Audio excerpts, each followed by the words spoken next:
Today I'm diving into a concept that separates the winners from the whiners. Control the controllables.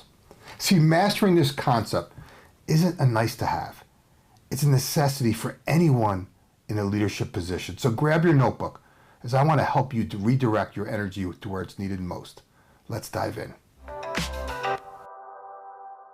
Every day we make decisions that will impact our team, our clients, and our business.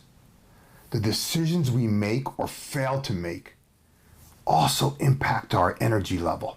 It's easy to get caught up in things that are outside our control or that are not important enough to even waste our time and energy on, yet we all do it.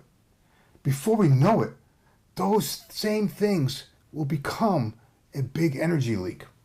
The challenge for all of us is redirecting that focus and energy to what we can control instead of what we can't. Let's unpack this. The most effective leaders focus on what they can influence, right? Those things that are both important and within their control. So what are these things? First, your attitude. Your attitude is the most powerful asset you control. It influences how you behave and the quality of your relationships. A positive attitude is contagious and fosters trust. Conversely, a negative attitude damages relationships and saps your productivity. Regardless of the circumstances, your attitude is important and within your control. Next, your actions and choices. See, I believe action of any kind changes things. Action creates momentum. Action overcomes procrastination. Often, the hardest part of achieving anything is simply getting started, right? Taking that first step builds momentum that makes subsequent actions a hell of a lot easier. The problem is that many leaders become paralyzed by the sheer weight of things to do. Others struggle to take action without having all the answers. They convince themselves that they have to wait on someone or something instead of operating as if.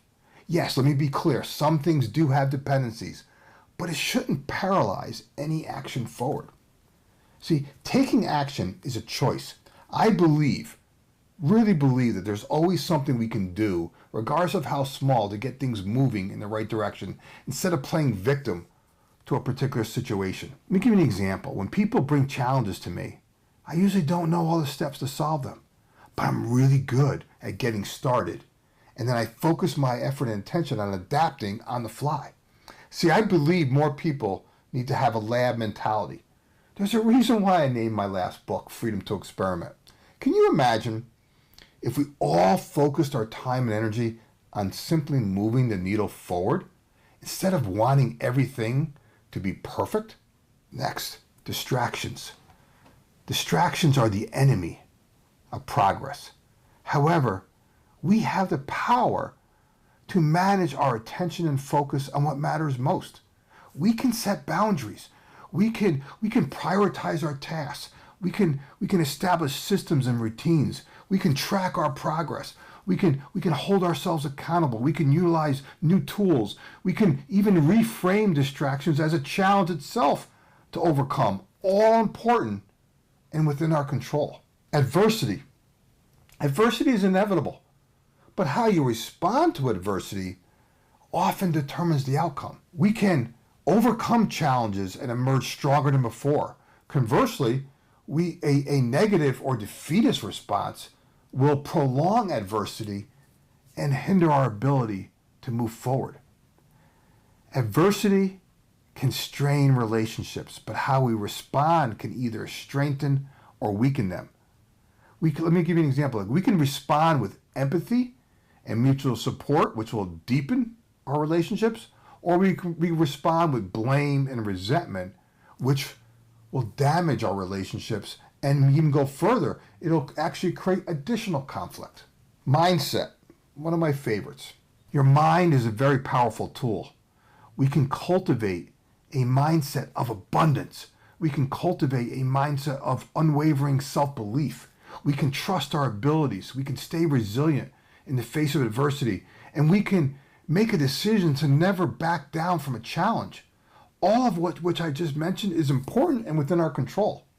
So instead of feeling overwhelmed or helpless in the face of external circumstances, we can focus on what we can do to influence the outcome and create a positive change. When you accept the fact that you can't control everything, and then you learn to let go of the need to micromanage every aspect of your life, trust me when I say this, you will experience a sense of freedom and peace of mind that you never felt before. Don't let external circumstances dictate your success or define your future. Control the controllables.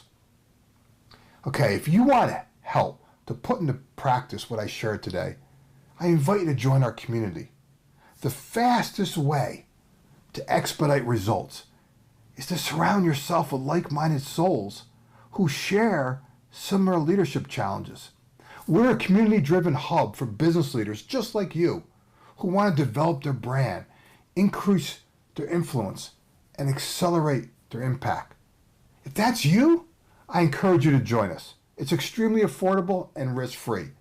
I included a link in the description if you're interested. Okay, if you like what I shared today, do me a favor. Give it a thumbs up, drop a comment below related to your business, and of course, subscribe. Because each week I'm sharing content to help you and your team embrace change, focus your efforts, and accelerate results. Remember this, you're just one idea away. We'll talk to you soon.